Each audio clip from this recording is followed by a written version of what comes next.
அனைவருக்கும் என்னுடைய மாலை வணக்கத்தை தெரிவித்துக் கொள்கிறேன். ஆநில பாலகிருஷ்ணன் அவர்களுக்கும் முதலில் என் குருநாதர் சூரியனார் சுந்தரராஜன் அபிராமி சேகரன் வணங்கியும், வெங்கமடு சுப்பிரமணியன் வணங்கியும், என் தாய் தந்தையை வணங்கியும், எங்கள் குலதெய்வம் தேவதாண்டி மூங்கிலை காமாட்சி வணங்கியும், திருச்செந்தூர் முருகனை வணங்கியும் என் உரையை ஆரம்பிக்கிறேன். இப்போ காலையிலேருந்து இப்போ இதுவரை நடந்தது ஜோதிடத்தில் அவங்க கருத்துக்கள் அவங்களோட அனுபவத்தை ஷேர் பண்ணிக்கிட்டாங்க. இப்போ நான் என்னுடைய அனுபவத்தை நான் ஷேர் பண்ணிக்கிறேன். இப்போ சகுனம் யார் பார்க்கணும், யார் பார்க்கக்கூடாது? சகுனம் யார் பார்க்கலாம்? அதாவது மரண யோகத்தில் பிறந்தவங்கள். ஏன்னா ஏதாவது ஒரு பிறக்கிற காலத்தில் ஒரு சித்த யோகம், அமிர்த யோகம், மரண யோகம், பிளாரஸ்ட் யோகம் இருக்கும். இந்த பிளாரஸ்ட் யோகம் மரண யோகத்தில் பார்க்கல சகுனம் தான் பார்க்க வேண்டிய அவசியம் இல்லை. அவங்க பார்க்க வேண்டிய அவசியம் கிடையாது. ஒன்று. அது மாதிரி தனிய நாள், கரியன் நாள் இதில் பிறந்தவங்களும் சகுன நிமித்தம் பார்க்க வேண்டிய அவசியமே இல்லை. அது மாதிரி ராகு காலத்தில் பிறந்தவங்க, யமகண்டல் பிறந்தவங்களும் இவங்களுக்கு சகுன நிமித்தம் பார்க்க வேண்டியதில்லை. ஏன்னா கெட்ட நேரத்தில் இது பூரா ஏன்னா மைனஸ், இது பூரா மைனஸில் இருக்கிறாங்க. அப்புறம் அவங்களும் மைனஸ் என்ன, ராகு காலம் நல்ல நேரமா கெட்ட நேரமா? கெட்டது. அப்போ கெட்டதும் சேரும்போது என்னாச்சு? மைனஸ் மைனஸ் ப்ளஸ் ஆகும். இவ்வளோதான் கான்செப்ட்.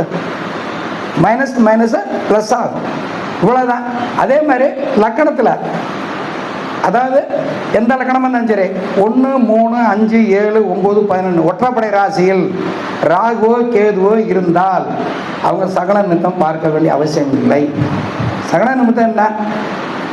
நம்ம ஒரு வெளியே போகிறோம், ஒரு வெள்ளச்சாவிக்கார யாரை கட்டி வந்தாங்கன்னா என்ன செய்ய போகிறோம்? ஐயோ சகனம் சரியில்லைங்கிறோம்ல, அதெல்லாம் பார்க்க வேண்டிய அவசியமே இல்லை. அவங்க வெள்ளச்சாவி குறுக்கு போகலாம், ஒத்த பிராமணம் வரலாம், யார் வேணால் வரலாம், எண்ணெய் தலை கூட வருவாங்க, விரவு கட்டு வரும், சொல்ல போறீங்களா?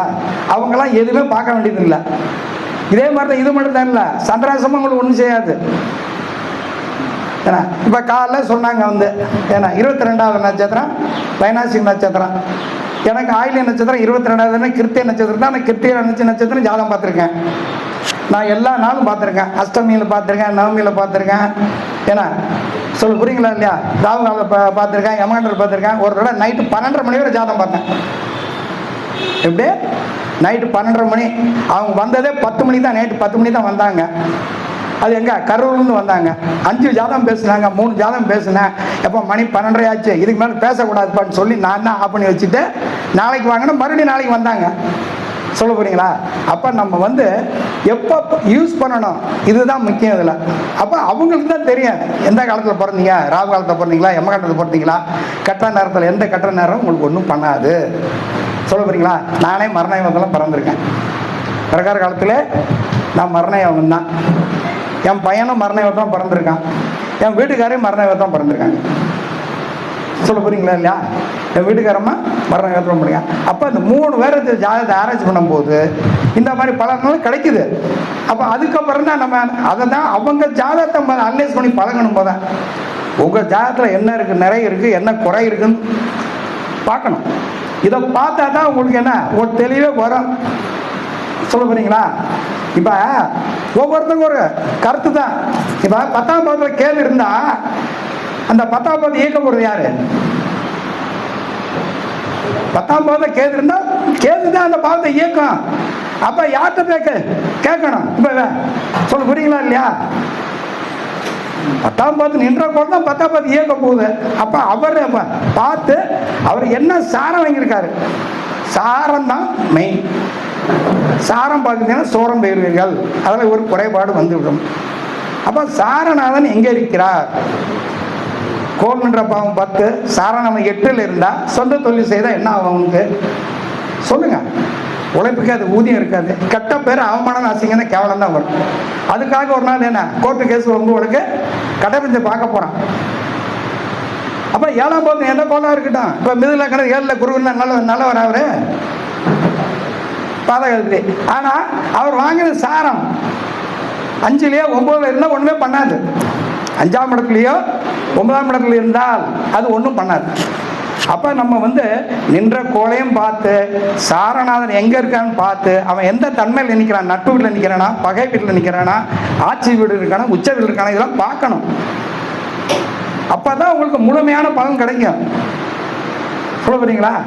இப்போ என்னோட இது பார்த்தீங்கன்னா 5ஆம் இடம் 11ஆம் பாவம், இது சம்பந்தமாக தான் உங்கள் கிளைண்ட்டே வருவாங்க, அவங்களோட இதுல தான் வருவாங்க என்கிட்ட. இப்போ 5ங்கிறது எனக்கு மிதுன லக்னம், 5ல் சுக்கிரன் பாலகிருஷ்ணன். சொல்ல போறீங்களா? சூரியனார் சுந்தரராஜன். சுந்தரன் யாதில் பேர் வருது? 11 செவ்வாய். அப்போ எனக்கு டிரைவரை வந்து 18 வருஷம் இருந்தார் முருகவேல். என் ஜாதகம் பார்க்க வரலாம் இந்த முருகவேலு என்ன வடிவேல் ஐயா. வடிவேல் யாரு? முருகன். சொல்ல போறீங்களா? இந்த மாதிரி நட்பு வட்டாரம்னா வரும். நீங்க ஆராய்ச்சி பண்ணி பாருங்க. இப்போ நான் சொன்னது எந்த பாவமாக இருந்தாலும் சரி, அந்த லக்கணத்துக்கு 5ஐயும் 11 ஆக்டிவேஷன் பண்ணிங்கனாவே உங்களுக்கு எல்லாமே சிறப்பாக வரும். சொல்ல போறீங்களா? அதே மாதிரி உங்க ஜாதகத்தில் இப்போ என்னுடைய ஜாதகத்தில் பார்த்தீங்கன்னா குரு வக்கரம், சனி வக்கரம். அடுத்தது குருவும் சனி பார்வை சேர்க்கை யார் யார் இருக்கா, இது சம்பந்தமாக தான் ஜாதகமே என்கிட்ட பார்க்க வருவாங்க. இல்லைன்னா என்கிட்ட ஜாதகம் பார்க்க யாரும் வரவே மாட்டாங்க. நான் இதில் அனுபவத்தில் பார்த்துருக்கேன். செவ்வாயும் சனியும் பார்வை சேர்க்கை, இந்த ஜாதகம் என்கிட்ட வரும். அல்லது உங்கள் லக்கணத்துக்கு திரிகோண பாவம், நான் மிது லக்கணம்னா கும்ப லக்கணங்கார் வருவாங்க, துலா லக்கணங்கார் வருவாங்க. அப்போ லக்கணாதிபதி எங்கே நிற்கிறார்? கடகத்தில் நிற்கிறாரு. அப்போ அதுக்கு திரிகோணம். இந்த 6 லக்கணக்காரர்கள் தான் எங்கிட்ட ஜாதகம் பார்க்க வருவாங்க. சொல்ல போறீங்களா? இது மாதிரி உங்கள் ஜாதகத்தை நீங்கள் அனலைஸ் பண்ணி தனித்தனியாக எடுங்க. தனித்தனியாக எடுத்து பார்த்தீங்கன்னா தான் உங்களுக்கு புரியும். ஏன்னா அது மாதிரி ஒவ்வொரு ஜாதகம் ஜோதிடம் அணுவம் தான். எல்லாருமே முதல் சொன்னது அணுவம் தான் ஜோதிடம், அணுவம் தான் ஜோதிடம். நீங்கள் அனுபவிச்சு ருசிக்கணும். சரி, ஸ்டெப் பை ஸ்டெப்பாக பார்த்து அனுபவிச்சா தான் உங்களுக்கு பழமை, உங்கள் பலன் வந்து அருமையாக வரும் என்று சொல்லி இத்துடன் விடைபெறுகிறேன். நன்றி, வணக்கம். அண்ணா அவர்களுக்கு இந்த பொன்னாடை பற்றி சிறப்பிக்கப்படுகிறது. நன்றி. அப்படியே ஒரு போட்டோ.